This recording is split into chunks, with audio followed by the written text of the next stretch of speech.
Hey guys, this is our number order lesson. All right, we're going to talk about number order from 1 to 10. So Miss Andrews is going to talk this out. So number order is just the order that the numbers go in. And the way that we can remember what the order is by counting out loud.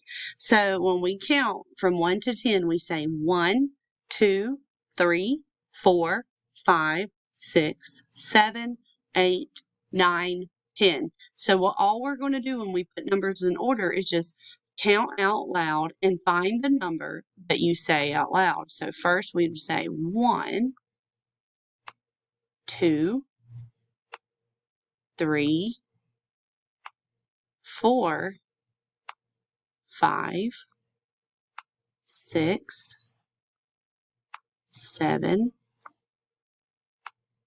8, 9, 10. So this is how you put the numbers in order from 1 to 10. 1, 2, 3, 4, 5, 6, 7, 8, 9, 10.